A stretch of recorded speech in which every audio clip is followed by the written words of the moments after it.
जय हिंद दोस्तों, आपका अपने चैनल यस के एम स्टडी पर एक बार फिर स्वागत है। बहुत ही महत्वपूर्ण वीडियो के साथ आपके सामने हाजिर हैं। यहाँ पर देखिए मेरे प्यारे बच्चों, हम बात क्या करने वाले हैं, कक्षा 12 रसायन विज्ञान के बारे में बात करेंगे और 2023 मॉडल पेपर के जो लघु उत्तरीय प्रश्न है मेरे प्यारे बच्चों, उन सभी प्रश्नों की बात करने वाले हैं। 95% आपके यही प्रश्न आने वाले हैं। ठीक है, अगर आप कक्षा 12 की तैयारी कर रहे हैं तो आपके लिए यह वीडियो बहुत ही इंपॉर्टेंट होने वाली है, बहुत ही महत्वपूर्ण होने वाली है। ठीक है, तो आप सभी लोग बस हमारे साथ बने रहिए और अच्छी तरीके से तैयारी करते रहिए ताकि आपको एग्जाम में कोई दिक्कत ना हो। ठीक है, तो यहाँ पर हम बात करने वाले हैं कक्षा 12 रसायन विज्ञान के बारे में बात करेंगे। 2023 मॉडल पेपर के लघु उत्तरीय प्रश्न के बारे में बात करेंगे और 95% आपके यही एग्जाम में आने वाले प्रश्न हैं। ठीक है, और साथ ही साथ मेरे प्यारे बच्चों, अगर आप कक्षा 12 की तैयारी कर रहे हैं, अगर आपको इसकी PDF चाहिए तो PDF आपको मिल जाएगी मेरे प्यारे बच्चों। PDF कहाँ मिलेगी आपको? यस की एम स्टडी का जो ऑफिशियल क्या है मेरे प्यारे बच्चों, टेलीग्राम चैनल है। क्या है? टेलीग्राम चैनल है। ठीक है, वहां पर आपको मिल जाए। और अगर आप यूपी बोर्ड से रिलेटेड कोई भी जानकारी जानना चाहते हैं, यूपी बोर्ड के रिलेटेड आपकी कोई भी जानकारी आप जानना चाहते हैं, तो आप yaskemstudy.com वेबसाइट पर आप विजिट कर सकते हैं। वहां पर आपको सारी जानकारी दी जाएगी। ठीक है, तो आपको विजिट जरूर करना है। ठीक है, चलिए आगे आपको बताते हैं। चलिए अब क्वेश्चन के बारे में बात करते हैं। क्वेश्चन देखिए आपके लिए क्या है, क्वेश्चन बहुत ही इंपॉर्टेंट है। ठीक, क्वेश्चन देखिए कौन कौन से हैं। बिंदु दोष पर संक्षिप्त टिप्पणी लिखिए। किस पर? बिंदु दोष पर संक्षिप्त टिप्पणी आपको लिखना है, जो कि वेरी वेरी मोस्ट इंपॉर्टेंट है। ठीक है, तो ध्यान दीजिएगा, बिंदु दोष पर संक्षिप्त टिप्पणी क्या होती है? जालक बिंदु के चारों ओर किसके? जालक बिंदु के चारों ओर परमाणुओं की आदर्श व्यवस्था में किसमें? ध्यान दीजिएगा, जालक बिंदु के चारों ओर किसके ओर? जालक बिंदु के चारों ओर परमाणुओं की आदर्श व्यवस्था में विचलन से उत्पन्न दोष को बिंदु दोष कहते हैं। ध्यान दीजिएगा, बहुत ही इंपॉर्टेंट प्रश्न है। ठीक है मेरे प्यारे बच्चों, ध्यान दीजिएगा, जालक बिंदु के चारों ओर, मान लीजिए कोई हमारा जालक बिंदु है, ठीक है, उसके चारों ओर परमाणुओं की आदर्श व्यवस्था में, जो परमाणु है हमारे, उसके आदर्श व्यवस्था में विचलन से उत्पन्न दोष को बिंदु दोष कहते हैं। ठीक है, और ध्यान दीजिएगा, बिंदु दोष को 3 प्रकारों में विभाजित किया गया है। इसको 3 प्रकार से विभाजित किया गया है। पहला कौन है? देखिए मेरे बच्चों, पहला हम आपको बताते हैं स्टाइकियोमेट्री दोष। क्या है? स्टाइकियोमेट्री दोष। ठीक है, तो बहुत ही इंपॉर्टेंट है, वेरी वेरी मोस्ट इंपॉर्टेंट है मेरे प्यारे बच्चों। ठीक है, तो चलिए इसके बारे में पढ़ते हैं। स्टाइकियोमेट्रिक दोष डिफेक्ट्स के बारे में पढ़ते हैं, जो कि वेरी वेरी मोस्ट इंपॉर्टेंट है। ठीक है, चलिए यहाँ पर देखिए, यदि क्रिस्टल में, क्रिस्टल का मतलब क्या है कि एक जाल नुमा की संरचना होगी, एक क्रिस्टल बन जाएगा वहां पर। ठीक है, एक क्रिस्टल में अनियमितताएं, क्या? अनियमितताएं। ठीक है, तो क्या होता है देखिए, यहाँ पर क्या होता है कि इससे धन आयनों तथा ऋण आयनों का जो अनुपात होता है, क्या होता है? धन आयनों तथा ऋण आयनों का जो अनुपात होता है वही रहता है। क्या रहता है? तो यहाँ पर देखिए क्या होता है कि इससे धन आयनों तथा ऋण आयनों का जो अनुपात होता है वही रहता है, जो कि आणविक सूत्र, ध्यान दीजिएगा, सूत्र द्वारा प्रदर्शित होता है। अर्थात ऐसी अनियमितताएं जिनमें ठोस की स्टाइकियोमेट्री विक्षुब्ध नहीं होती है, स्टाइकियोमेट्री दोष कहलाते हैं। इन्हें आंतरिक दोष भी कहते हैं। इन्हें क्या कहते हैं? आंतरिक दोष भी कहते हैं। ठीक है, चलिए अगला क्वेश्चन देखिए, नॉन स्टाइकियोमेट्री दोष। क्या? नॉन स्टाइकियोमेट्री दोष क्या होता है? ध्यान दीजिएगा, क्रिस्टल में यदि, किसमें? क्रिस्टल में यदि अनियमितताओं के परिणाम, क्या? अनियमितताओं के परिणाम स्वरूप धन आयनों तथा ऋण आयनों का अनुपात उसके आदर्श रासायनिक सूत्र द्वारा प्रदर्शित अनुपात से भिन्न हो जाता है, तो इस प्रकार के दोष को नॉन स्टाइकियोमेट्रिक दोष कहते हैं। ध्यान दीजिएगा, उसमें क्या था, इसमें क्या था। ठीक है, अब देखिए इसमें क्या है कि क्रिस्टल में यदि अनियमितताओं के परिणाम स्वरूप धन आयनों तथा ऋण आयनों का जो अनुपात है उसके आदर्श रासायनिक सूत्र द्वारा प्रदर्शित, उसके द्वारा आदर्श रासायनिक सूत्र द्वारा प्रदर्शित अनुपात से क्या हो जाए? भिन्न हो जाता है, तो इस प्रकार के दोष को नॉन स्टाइकियोमेट्रिक दोष कहते हैं। ठीक है, चलिए अगला क्वेश्चन देखिए, अशुद्धता दोष किसे कहते हैं? अशुद्धता दोष किसे कहते हैं? ठीक है, इम्प्योरिटी डिफेक्ट्स किसे कहते हैं? इस प्रकार के दोष हैं तब उत्पन्न होते हैं जब कोई बाह्य परमाणु है क्रिस्टल के जालक में, जो क्रिस्टल का जालक है, क्रिस्टल के जालक में यदि परमाणु के स्थान पर, किसके स्थान पर, परमाणु के स्थान पर रिक्त अंतराकाशी स्थल पर, किस पर, रिक्त अंतराकाशी स्थल पर उपस्थित होता है तो पहली स्थिति में क्या होता है कि हमें प्रतिस्थापी ठोस विलयन प्राप्त होता है। क्या होता है? हमें प्रतिस्थापी ठोस विलयन प्राप्त होता है, जबकि दूसरी स्थिति में हमें अंतराकाशी ठोस विलयन प्राप्त होता है। क्या प्राप्त होता है? अंतराकाशी ठोस विलयन प्राप्त होता है। ये आपका होता है अशुद्धता दोष। ठीक है, चलिए आगे आपको बताते हैं।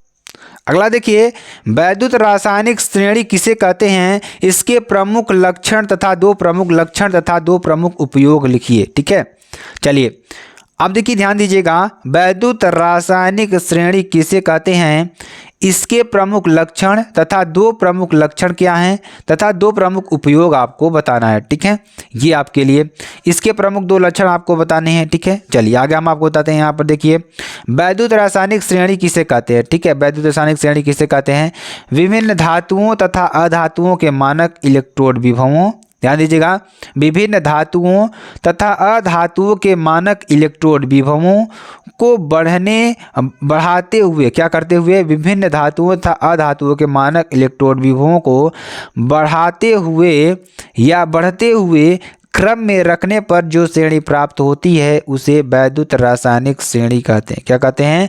वैद्युत रासायनिक श्रेणी कहते हैं। यानी विभिन्न धातुओं तथा अधातुओं के मानक इलेक्ट्रोड विभवों को बढ़ते हुए क्रम में रखने पर जो श्रेणी प्राप्त होती है उसे वैद्युत रासायनिक श्रेणी कहते हैं। ठीक है, आगे देखिए क्या है, वैद्युत रासायनिक श्रेणी के लक्षण कौन कौन से हैं मेरे प्यारे बच्चों। तो श्रेणी में ऊपर से नीचे की ओर जाने पर वैद्युत रासायनिक श्रेणी के लक्षण कौन कौन से, बहुत ही इंपॉर्टेंट है। ठीक है, तो श्रेणी में ऊपर से नीचे की ओर जाने पर तत्वों की अपचयन क्षमता क्या होती है, घटती है। जो तत्वों की अपचयन क्षमता है वो क्या होती है, घटती है, जबकि नीचे से ऊपर जाने पर अपचयन क्षमता क्या होती है, बढ़ती है। ध्यान दीजिएगा, बहुत मोस्ट इंपॉर्टेंट पॉइंट है आपके लिए। यदि श्रेणी में हम कहाँ से ऊपर से नीचे की ओर जाते हैं, जो श्रेणी है आपकी, अगर श्रेणी में हम ऊपर से नीचे की ओर जाते हैं तो तत्वों की जो अपचयन क्षमता है वह क्या होती है, घटती है, जबकि नीचे से ऊपर जाते हैं तो अपचयन क्षमता क्या होती है, बढ़ती है। जो अपचयन क्षमता है वह क्या होती है, बढ़ती है। ठीक है, ये आपके लिए वेरी वेरी मोस्ट इंपॉर्टेंट है। दूसरा नंबर देखिए, हाइड्रोजन से ऊपर के सभी तत्व, क्या, हाइड्रोजन के ऊपर के सभी तत्व अम्लों से अभिक्रिया करके हाइड्रोजन गैस मुक्त नहीं करते हैं। जो हाइड्रोजन के ऊपर के सभी तत्व हैं अम्लों से अभिक्रिया करके हाइड्रोजन गैस मुक्त नहीं करते हैं। ठीक है, ये आपके लिए हो जाएगा दूसरा नंबर।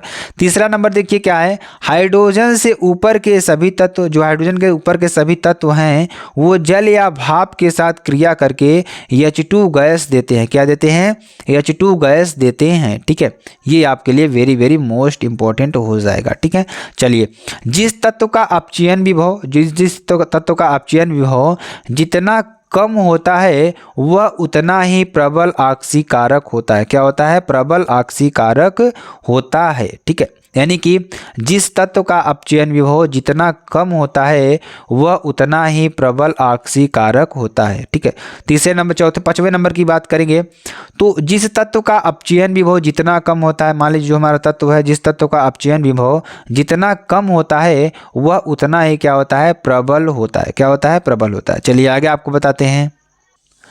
श्रेणी का ऊपर वाला तत्व, जिस श्रेणी का ऊपर वाला तत्व है नीचे वाले तत्व को उसके विलयन से विस्थापित कर देता है। यानी जो श्रेणी का जो ऊपर वाला तत्व है, मान लीजिए श्रेणी है, श्रेणी से ऊपर वाले तत्व है मेरे प्यारे बच्चों, वो नीचे वाले तत्व को उसके विलयन से विस्थापित, मान लीजिए नीचे वाला कोई तत्व है तो इसके विलयन से क्या कर देता है, विस्थापित कर देता है। ठीक है, उपयोग जैसे वैद्युत रासायनिक श्रेणी के दो उपयोग निम्नवत हैं। कौन कौन से हैं, किसी सेल के मानक वैद्युत वाहक बल का निर्धारण करने में, क्या करने में, किसी सेल के मानक वैद्युत वाहक बल का निर्धारण करने में, पहला ये हो जाएगा। दूसरा नंबर देखिए, धातुओं की क्रियाशीलता की तुलना करने में, क्या करने में, धातुओं की क्रियाशीलता की तुलना करने में। ठीक है, चलिए आगे आपको बताते हैं अगले क्वेश्चन के बारे में।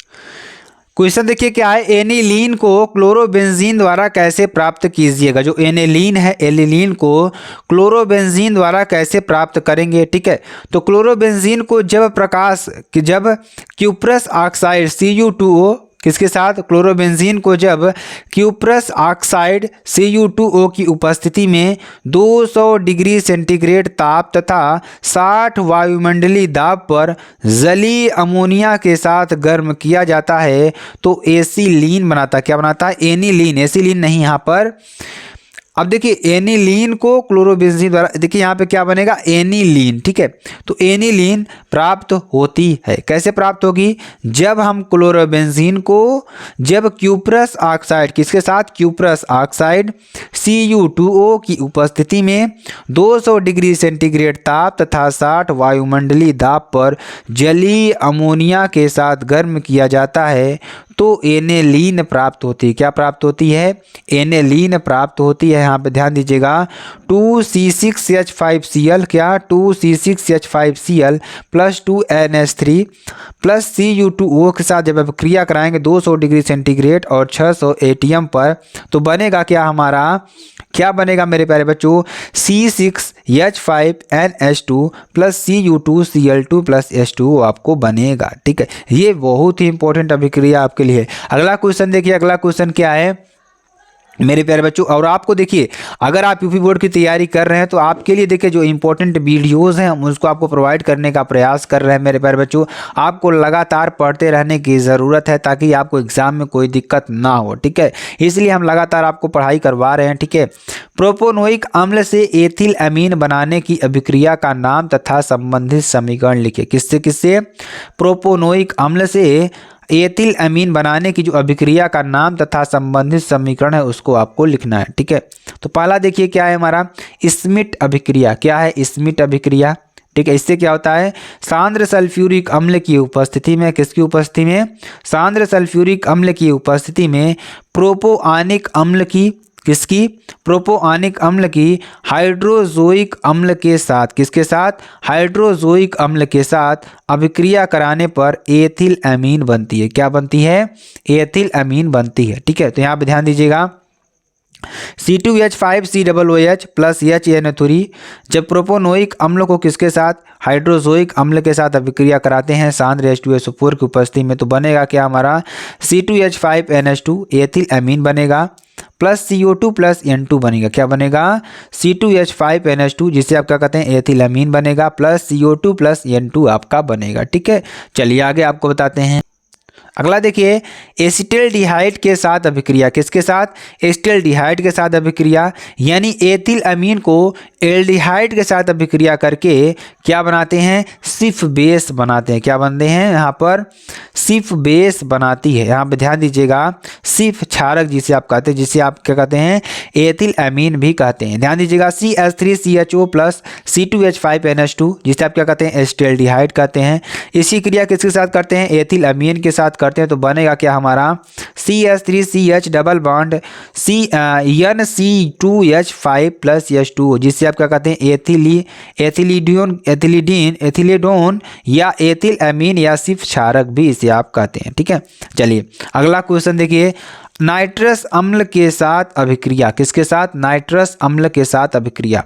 ठीक है, तो एथिल अमीन में, किसमें, एथिल अमीन में ठंडा तनु HCl डालकर, क्या डालकर, ठंडा तनु HCl डालकर सोडियम नाइट्राइट का विलयन डालने पर, क्या डालने पर, सोडियम नाइट्राइट का विलयन डालने पर बुदबुदाहट के साथ, किसके साथ, बुदबुदाहट के साथ तेजी से नाइट्रोजन गैस निकलती है और एल्कोहल बनाता है। क्या बनाता है, यानी ध्यान दीजिएगा, जब एथिल अमीन में ठंडा तनु HCl डालते हैं तो सोडियम नाइट्राइट का विलयन डालने पर बुदबुदाहट के साथ तेजी से नाइट्रोजन गैस निकलती है और एल्कोहल बनता है। ठीक है, यहाँ पे ध्यान दीजिएगा, C2H5NH2 एथिल अमीन है ये, प्लस HNO2 जिसे क्या कहते हैं, नाइट्रस अम्ल कहते हैं। ठीक है, तो NaNC2, ठीक है, प्लस HCl की उपस्थिति में अब क्रिया करेगा तो बनाए क्या, C2H5OH जिसे आप क्या कहते हैं, एथिल अल्कोहल कहते हैं, प्लस N2 प्लस H2O आपका बनाएगा। ठीक है, ये बहुत ही इंपॉर्टेंट है। चलिए अगला क्वेश्चन देखिए,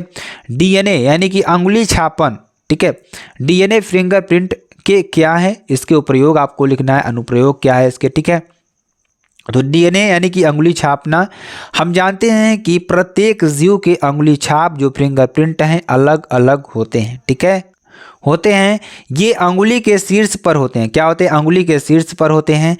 किसी व्यक्ति पहचान करने के लिए इन्हें हम लंबे समय तक उपयोग में लाया जा रहा है, क्योंकि उन्हें शल्य चिकित्सा द्वारा परिवर्तित किया जा सकता है। अतः वर्तमान में व्यक्ति की पहचान करने के लिए डीएनए अंगुली छापन काम में लेते हैं, जिस कारण से इसे डीएनए अंगुली छापन कहते हैं, ठीक है। प्रत्येक व्यक्ति के डीएनए में क्षारकों का जो अनुक्रम अद्वितीय होता है, जो क्षारकों का अनुक्रम होता है अद्वितीय होता है। इन्हें किसी भी शल्य चिकित्सा द्वारा परिवर्तित भी नहीं किया जा सकता। तो मेरे प्यारे बच्चों, ये बहुत ही इंपॉर्टेंट प्रश्न है आपके एग्जाम के लिए। अगर आपको वीडियो पसंद आती है तो आप चैनल को लाइक, शेयर, कमेंट, सब्सक्राइब जरूर कर सकते हैं। फिर मिलते हैं नेक्स्ट वीडियो में नए टॉपिक के साथ। तब तक के लिए जय हिंद, जय भारत।